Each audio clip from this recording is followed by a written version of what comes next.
ఈ 2 సంవత్సరాల్లో ఎంత పెట్టలేకపోతున్నాయో ఒక్కసారి మీరందరూ కూడా ఆలోచించుకోవాల్సిన అవసరం ఎంతైనా ఉంది. ఆత్మస్థుతి చేసుకోవాల్సిన పరిస్థితి ఎంతైనా ఉంది. సత్యాలు నికంటగా జరుగుతున్నాయి. ఈరోజు వైజాగ్లో కావచ్చు, విజయవాడలో కావచ్చు, తిరుపతి లాంటి ప్రాంతాల్లో కావచ్చు, మొత్తం ఏ విధంగా మీరు దీన్ని నియంత్రిస్తున్నారో, దాన్ని ఏ విధంగా మీ యొక్క డిపార్ట్మెంట్ ఏ విధంగా దాన్ని కంట్రోల్ చేస్తుందో ప్రజలందరూ కూడా తెలుసు.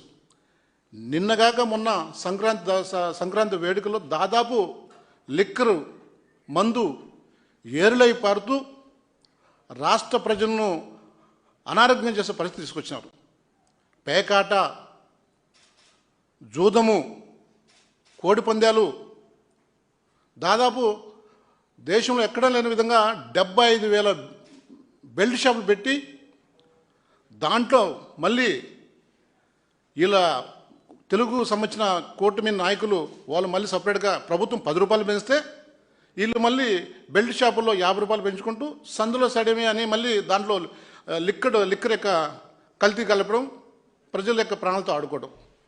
దాదాపు ఈ పండగలోని ఈ 5 రోజుల్లోనే దాదాపు 1700-800 కోట్ల రూపాయలు ఆదాయం మీకు లిక్కర్లో చేశానంటే అంటే ప్రజల యొక్క ఆరోగ్యం మీకు పట్టదు, ప్రజల యొక్క భద్రత మీకు పట్టదు, మహిళల యొక్క రక్షణ మీకు పట్టదు, రాష్ట్రంలో స్థితిగతులు మీరు గమనించలేరు. ఇవన్నీ కూడా టోటల్ గాలి కుదిలేసి వేదిక ఏదైనా సరే జగన్మోహన్ రెడ్డి గారిని విమర్శించడము, వైఎస్ఆర్ ప్రభుత్వాన్ని దానికి అండగట్టడం, ఇది ఎక్కడ న్యాయం అండి? ఇది ఎక్కడ న్యాయమా? లేదంటే ఎక్కడ అది అందరూ కూడా ప్రజలందరూ కూడా దీన్ని ఆలోచిస్తుంటారు. అరే అసలు జగన్మోహన్ రెడ్డి గారు ఉన్నప్పుడు లిక్కర్ను ఎంత నియంత్రించాడు, ఎంత పద్ధతిగా చేశారు, ప్రజలు ప్రాణాలతో ఉండాలా, మంచి ఆరోగ్యంగా ఉండాలని చెప్పి లిమిట్ చేసినాడు. లిమిట్ చేసి స్పెషల్ ఎన్ఫోర్స్మెంట్ పెట్టాడు, సెబ్ పెట్టి అంచెంచుగా తగ్గించుకుంటూ వచ్చినారు. మీకు ఆదాయమే మిన్నగా, ఆదాయమే ఇదనగా సంపద సృష్టించమంటే ఇదే ప్రజలు ప్రాణాలతో ఆడుకోవడమా? సంపద సృష్టించడం అంటే ఎంత అన్యాయం అండి. అంటే ఆత్మస్తుతి పరమనింద. ఇటీవల జరిగిన ఏదైతే ఉందో పల్నాడులో మందా సాల్మాన్ గురజాల కాన్స్టిట్యున్సీ జరిగిన సంఘటన, నిజంగా పిన్నల్లి గ్రామం జరిగిన సంఘటన నిజంగా యావత్తు కూడా దేశమంతా చూస్తున్నది. ఏమండి, ఒక నచ్చిన వ్యక్తికి నచ్చిన నాయకుడు ఓటేయకూడదా? ఒక ఎస్సీకి సంబంధించిన ఒప్పుకున్న మాదిగ కుటుంబంలో జన్మించిన మందా సాల్మాను ఓటేషన్ అని చెప్పేసి దాదాపు 1500 కుటుంబాలను బయటకు పంపించారు. 1500 కుటుంబాలు. ఏం చేస్తుంది ఈ రాష్ట్రంలో శాంతి భద్రతలు? ఏం చేస్తుంది హోమ్ మినిస్టర్ ఇక్కడ? ఏం చేస్తుంది లాండ్ ఆర్డర్ ఇక్కడ? దీన్ని పట్టించుకోరు. హోమ్ మినిస్టర్ దీన్ని అసలు పట్టించుకోరు. మొత్తం టోటల్గా వాళ్ళు నిద్ర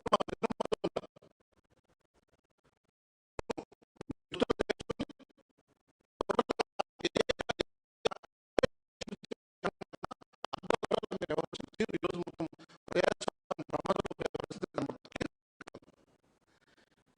ఇన్ని చేస్తామంటే ప్రతిపక్షము గొంతిచ్చి మాట్లాడితే వాళ్ళ పైన కేసులు, ప్రతిపక్షం ఏమన్నా ధర్నాలు రాష్ట్రంలో ప్రతిపక్షం చేస్తుంటే వాళ్ళ పైన కేసులు.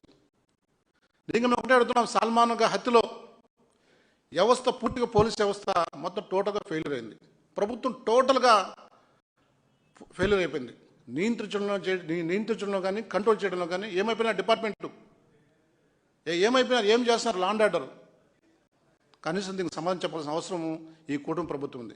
మాది ఒకటే డిమాండ్, ఏదైతే ఈ యొక్క పేద సాదా కుటుంబాల నుంచి కానీ ఒక మంచి నాయకుడిని ఎన్నుకోవాలా, మంచి నాయకుడు ఓటేయాలనే ఉద్దేశంతో వాళ్ళు ఓట్లేస్తే దాదాపు 1500 కుటుంబాలు మీరు బహిష్కరించి ఎవరిచ్చారు మీ హక్కు? భారత రాజ్యాంగము అంబేద్కర్ రాజ్యాంగం నడుస్తుందా, లేదా రెడ్ బుక్ రాజ్యాంగం నడుస్తుందా? దళితులను, మహిళలను, వ్యాపారులను, ఆడపడుచులను ఎక్కడికైనా రక్షణ లేకుండా పోయే పరిస్థితి ఉన్నది. కనీసం ఈరోజు చాలామంది పేరెంట్స్ కూడా ఆందోళన పడినారు. ఈరోజు మేము ఒకటే అడుగుతున్నాం, ఈరోజు ఆంధ్రప్రదేశ్ రాజధాని అని పదే చెప్తున్నాం. మీ అమరావతి కానీ విజయవాడ కానీ, అదేవిధంగా నారా లోకేష్ గారు, షాడో సీఎం అయిన లోకేష్ గారు ప్రాతినిధ్యం వహిస్తున్న మంగళగిరిలో ఈరోజు డ్రగ్స్ కానీ, గంజాయి కానీ విచ్చలవిడిగా కేసులు వస్తున్నాయి. మీరు ఎక్కడ నియంత్రించారా, కంట్రోల్ చేశారా? ఈరోజు యువత మొత్తం టోటల్గా రోడ్డు పాలయ్యే పరిస్థితి ఉంది. యువత నాశనం అయ్యేదానికి ప్రమాదం ఉంది.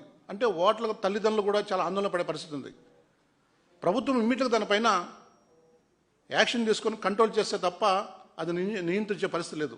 ఎందుకంటే విపరీతమైన పొలిటికల్ జోక్యం వల్ల పోలీసులు కూడా ఏమి చేసుకున్న పరిస్థితి. దీనిపైన ఖచ్చితంగా న్యాయ వ్యవస్థ ఇన్వాల్వ్ కావాల్సిందే.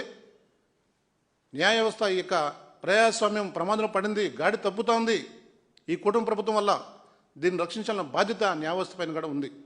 అందుకే మేము సాల్మాన్ హత్య ఏదైతే ఉందో ఒక దుర్మార్గంగా, ఒక అటవిక రాజ్యంగా, అనారోగ్యంగా ఒక వ్యక్తి బహిష్కరించిన తర్వాత తన భార్యకు 102, 103 ఫీవర్ ఉందని తెలిసిన తర్వాత ఊర్లేకపోతే ఆ మనిషిని జంతువుని చంపి ఈరోజు హాస్పిటల్లో ఆందోళన ఉంటే ఇంటికి బాడీ తీసుకొని దాన్ని కూడా అడ్డుకుంటారు. జగన్మోహన్ రెడ్డి గారు ఎప్పుడైతే ఆ ప్రాంతానికి అక్కడికి వచ్చి నేను వస్తాను, ఎందుకు ఆ ఊళ్ళోకి అలవ్ చేయరండి అంటే అప్పుడు భయపడి మీరు మొత్తం బాడీ ఊళ్ళోకి వచ్చే పరిస్థితి. అంటే దీన్ని బట్టి ప్రతిదీ కూడా మీరు తప్పులు చేయడము, దాన్ని మళ్ళీ వైఎస్ఆర్సీపీకి అంటగట్టడం, ప్రజల యొక్క గొంతు ఎక్కడైతే వినపడించాలో అది జగన్ గారు వెళ్తే మళ్ళీ భయపడిపోవడం, మళ్ళీ ఇమ్మీడియట్గా దానిపైన దాన్ని లెవెల్ చేసుకోవడం. ఇదే మీ పరిపాలన? ఇదే మీ సమర్థవంత పరిపాలన? ఈరోజు ల్యాండ్ తీసుకోండి,